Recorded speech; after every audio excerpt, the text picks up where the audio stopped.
Basically mistakes हो जाते हैं अगर आप ज़्यादा क्वेश्चन प्रैक्टिस नहीं करते हैं।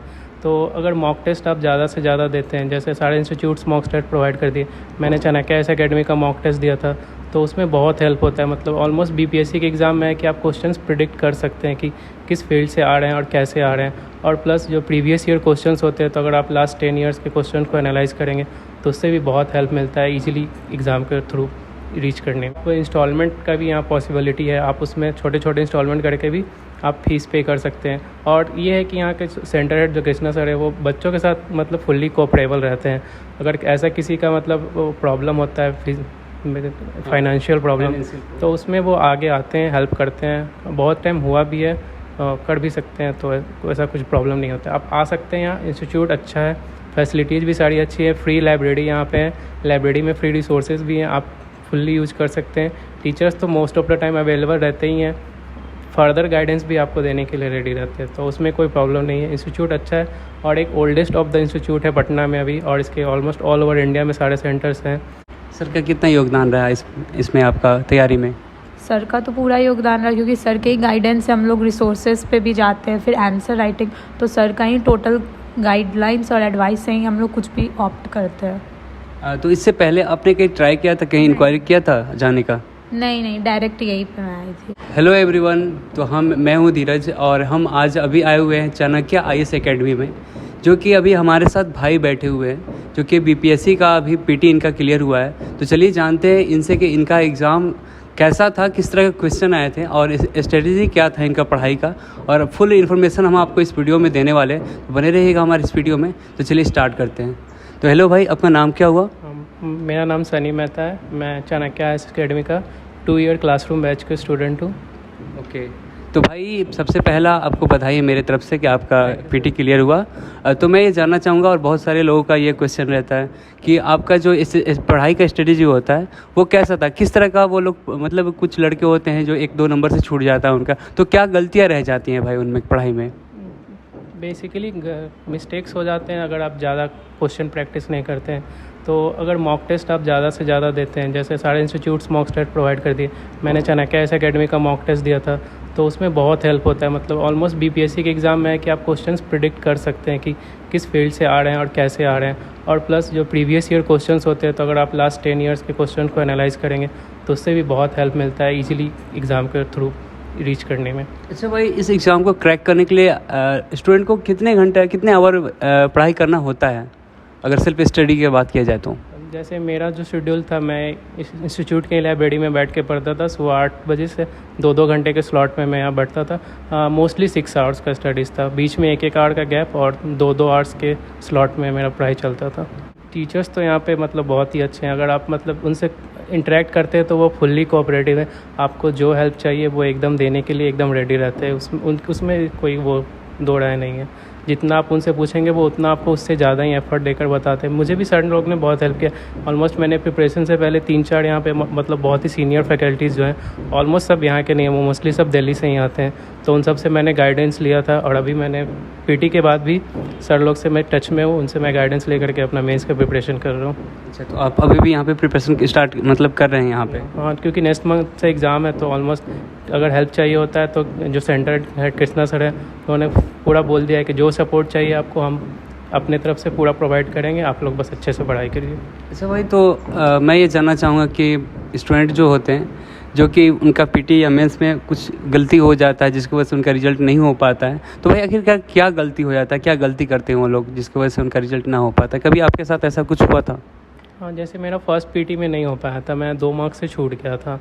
तो कभी कभी ये होता है कि आप एक टारगेट लेके चलते हैं कि इतना लाना है, और हो जाता है कि कट ऑफ उससे ज़्यादा आ जाता है। तो जैसे 150 मार्क्स का क्वेश्चन है, तो एक स्ट्रैटेजी होना चाहिए कि एटलीस्ट आपको 120 मार्क्स का एक टारगेट होना चाहिए कि इतना मुझे लाना है, क्योंकि कट ऑफ इसी के अराउंड इवॉल्व करते हैं। तो अगर आप वो एक टारगेट लेकर के चलेंगे, और मॉक टेस्ट में प्रैक्टिस करना चाहिए कि आपको एटलीस्ट उतने मार्क्स आने चाहिए, सब्जेक्टिव में भी और फिर एक फुल लेंथ टेस्ट होता है उसमें भी। अगर उतना आप अचीव कर रहे हैं तो एक ईजी वे हो जाता है कि हाँ उतने में आ रहे हैं, तो एक चांस रहता है कि हाँ हो जाएगा।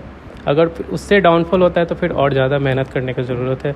अगर किसी पर्टिकुलर सब्जेक्ट में प्रॉब्लम हो रहा है तो उस सब्जेक्ट में वापस जाके फिर से उसको एक रिवीजन देने का ज़रूरत है। उसके बाद फिर उस सब्जेक्टिव टेस्ट का उसका अगर टेस्ट देते हैं तो इम्प्रूवमेंट आ सकता है। यहाँ ये मेरा सेकेंड अटैम्प्ट था और फर्स्ट जो अटैम्प्ट था वो तो लीक के कारण उसमें अच्छा आया था, बट सेकंड टेस्ट में मेरा थोड़ा कंसिस्टेंसी ब्रेक हो गया था, झूठ नहीं बोलूँगा, उसकी वजह से मेरा नहीं हो पाया। लेकिन फिर मैंने उसको वापस मोमेंटम में प्रैक्टिस को लाया और उसकी वजह से हो गया। मतलब ऑलमोस्ट मेरा जो जनरल कट ऑफ है इस बार का उससे भी ज़्यादा मेरा मार्क्स आया।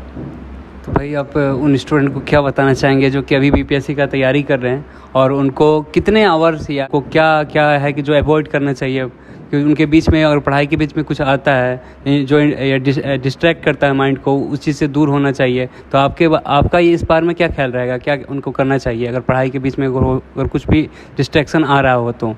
एक स्ट्रैटेजी है जो ओरिएंटेशन क्लासेस में कृष्णा सर और जो हमारे director sir AK Mishra sir, वो हम लोग को बताते हैं कि 8+8+8 24 आवर्स है। तो इसको आप 8+8+8 की स्ट्रैटेजी में लेके चल सकते हैं।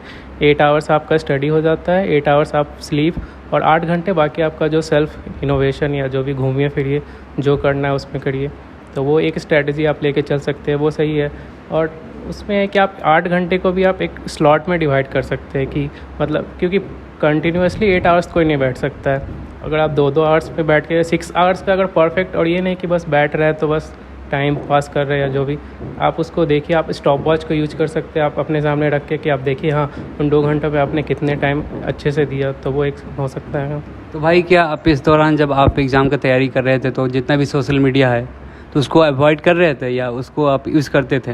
अभी का जो एग्ज़ाम है उसमें अवॉइड करना बहुत मुश्किल है, क्योंकि डिजिटल चीज़ों की भी ज़रूरत पड़ती है एग्ज़ाम में। तो फ़ोन तो होना ऑलमोस्ट जाहिर है कि रहता ही है। हाँ, एक ये है कि आप एक पार्टिकुलर टाइम डेडिकेट कर दीजिए कि हाँ, आप जैसे कि आपका 8 आवर्स का स्टडी है तो आप उस टाइम सोशल ऐप्स को अवॉइड कर सकते हैं। बाकी जो आपका 8 आवर्स का एक्स्ट्रा टाइम है आप उसमें जो यूज़ करें, काम की भी चीज़ें देख सकते हैं। अवॉइड करना, जैसे मैं भी सोशल मीडिया ऐप्स पे हूँ, मैंने भी छोड़ा नहीं है, यूज़ करता हूँ। अगर आप उसको इनोवेटली अगर आप यूज़ कर सकते हैं तो सही रहता है। कि जैसे मैं इंस्टाग्राम पे ज़्यादा यूज़ करता हूँ, तो इंस्टाग्राम पे ऑलमोस्ट गवर्नमेंट की और न्यूज़ चैनल्स की सारी वेबसाइट्स अवेलेबल हैं। अब आप उसको फॉलो कर सकते हैं तो आपको जो करंट अपडेट्स होता है उससे आप बहुत जल्दी अपडेट हो जाएंगे, क्योंकि फ्रीक्वेंट सारे अपडेट्स आते रहते हैं। फिर आप उसको डीपली भी बाद में पढ़ सकते हैं। तो एक रहता है कि एक ओवरव्यू आते रहता है कि करंट में क्या चल रहा है। तो इस तरीके से आप सोशल मीडिया को यूजफुली यूज़ कर सकते हैं। तो भाई अगर बात किया जाए कि एफोर्डेबिलिटी का, मतलब पैसे का मुद्दा आता है, सबके लाइफ में आता है, क्योंकि मिडिल क्लास के लड़के जो होते हैं या लड़कियां वो एफोर्ड नहीं कर पाते उनके फैमिली वाले। तो क्या उनके लिए यहाँ पे बेस्ट होगा, यहाँ पे पढ़ाई करना, एफोर्ड कर पाएंगे कि यहाँ पे आकर नाम लिखवा करके उनका जो सपना वो पूरा कर पाएँ? तो इसके बारे में आप क्या कहना चाहेंगे?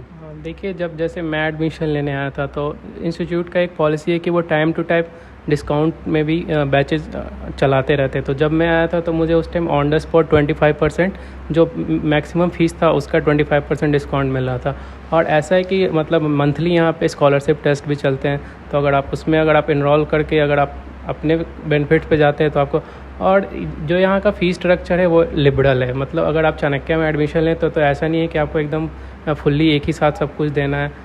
सर की पॉलिसी रहती है कि आप इंस्टॉलमेंट्स जो होते हैं इजी इंस्टॉलमेंट, ताकि बच्चों को, क्योंकि बहुत सारे मिडिल क्लास से भी बच्चे आते हैं तो उनको बर्डन ना हो, क्योंकि कुछ लोग को यहाँ रहना भी पड़ता है। तो इसलिए थोड़ा तो आप इंस्टॉलमेंट का भी यहाँ पॉसिबिलिटी है, आप उसमें छोटे छोटे इंस्टॉलमेंट करके भी आप फीस पे कर सकते हैं। और ये है कि यहाँ के सेंटर हेड जो कृष्णा सर है वो बच्चों के साथ मतलब फुल्ली कोऑपरेबल रहते हैं। अगर ऐसा किसी का मतलब प्रॉब्लम होता है फाइनेंशियल प्रॉब्लम, तो उसमें वो आगे आते हैं, हेल्प करते हैं। बहुत टाइम हुआ भी है, कर भी सकते हैं, तो ऐसा कुछ प्रॉब्लम नहीं होता। आप आ सकते हैं, यहाँ इंस्टीट्यूट अच्छा है, फैसिलिटीज़ भी सारी अच्छी है, फ्री लाइब्रेरी यहाँ पे है, लाइब्रेरी में फ्री रिसोर्सेज भी हैं, आप फुल्ली यूज़ कर सकते हैं। टीचर्स तो most of the time available रहते ही हैं, फर्दर गाइडेंस भी आपको देने के लिए रेडी रहते हैं, तो उसमें कोई प्रॉब्लम नहीं है। इंस्टीट्यूट अच्छा है और एक ओल्डेस्ट ऑफ द इंस्टीट्यूट है पटना में अभी, और इसके ऑलमोस्ट ऑल ओवर इंडिया में सारे सेंटर्स हैं। तो इंस्टीट्यूट ज़्यादा एडवर्टीजमेंट में बिलीव भी ये नहीं रखते हैं, क्योंकि यहाँ पे इनका खुद का वर्क किया हुआ है, वेल स्टैब्लिश्ड है, तो एक अच्छा एक्सपीरियंस मिलता है हम लोग को यहाँ से प्रिपरेशन में। Okay, thank you so much. Hello, आपका नाम क्या हुआ? श्रुति सिन्हा। श्रुति, किस चीज़ का आप प्रिपरेशन कर रहे हैं यहाँ पे? यूपीएससी। कितना टाइम हो गया आपको करते हुए? मेरा 2 ईयर कोर्स में इनरोलमेंट हुआ था यहाँ पे, अभी कंप्लीट होने जा रहा है। कंप्लीट हो गया? कैसा रहा तैयारी? बहुत अच्छा, मतलब अभी तो चल रहा है, बाकी सर लोग बहुत अच्छा कर रहा है। सर का कितना योगदान रहा इसमें आपका तैयारी में? सर का तो पूरा योगदान रहा, क्योंकि सर के ही गाइडेंस से हम लोग रिसोर्सेज पे भी जाते हैं, फिर आंसर राइटिंग तो सर का ही टोटल गाइडलाइंस और एडवाइस से ही हम लोग कुछ भी ऑप्ट करते हैं। तो इससे पहले आपने कहीं ट्राई किया था, कहीं इंक्वायरी किया था जाने का? नहीं, डायरेक्ट यहीं पे मैं आई थी। डायरेक्ट आप यहीं पे ज्वाइन हाँ, किए हाँ। और आपको बेस्ट मिला यहाँ पे? हाँ, मेरे एक्सपीरियंस है तो हाँ। ओके, तो क्या बताना चाहेंगे स्टूडेंट को जो आपका तैयारी चला अभी तक का यूपीएससी का, तो किस तरह का उनको तैयारी करना चाहिए? क्योंकि जो बहुत सारे स्टूडेंट हैं जो कि दिल्ली जाके तैयारी करते हैं, तो क्या यहाँ पे पटना में अवेलेबल है, ये पॉसिबल है कि यूपीएससी का भी तैयारी अच्छे से करवाया जा सकता है यहाँ पे? हाँ बिल्कुल, दिल्ली जाना आज के टाइम में इतना इम्पॉर्टेंट नहीं है, क्योंकि दिल्ली के टीचर्स मोस्टली यहाँ पे आके भी आपको लेक्चर्स देते हैं, और रिसोर्सेज का क्या, रिसोर्सेज भी यहाँ मिलता है और डिजिटल अवेलेबल है, तो दिल्ली जाना एज़ कम्पेयर टू प्रीवियस इस टाइम पे इतना इम्पॉर्टेंट नहीं है। ओके, तो आपका पढ़ाई का जो स्ट्रेटजी था तैयारी का, तो वो कितने आवर का रहता है और कैसा रहता था? मेरा मिनिमम 8 आवर रहता था, 7 to 8 आवर्स मिनिमम। तो लोग तो बोलते हैं कि यूपीएससी करने के लिए आपको 18 घंटे का पढ़ाई करना होता है, क्या या सही है, या पढ़ाई के ऊपर अपने लोगों का कितना वो ऑब्जर्व कर पा रहा है स्टूडेंट, वो उस पर मायने रखता है?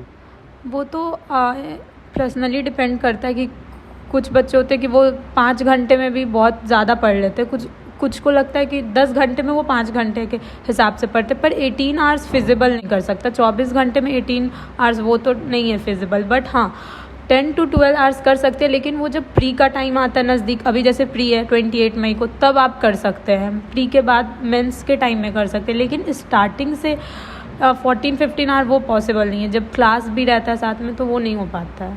ओके, तो आपने घर का जो सेल्फ स्टडी 8 आवर का किया था, हाँ। और यहाँ का क्लासेस कितने आवर के होते हैं? क्लासेस 2.5 आवर्स के होते हैं, कभी कभी 3 आवर्स के भी होते हैं। जैसे 3 आवर्स के भी होते हैं। अगर कभी डाउट क्लास होते हैं तो यहाँ पे आप रुक करके वहाँ पे क्लियर करके ही घर जाते होंगे? हाँ, नहीं तो नेक्स्ट डे भी सर लोग अवेलेबल रहते हैं फैकल्टी रूम में, वहाँ पे भी जाके पूछ सकते हैं, और सर लोग एक्स्ट्रा टाइम भी देते हैं। Okay, thank you so much. आपने नाम क्या बताया? Shruti Singh. Thank you Shruti.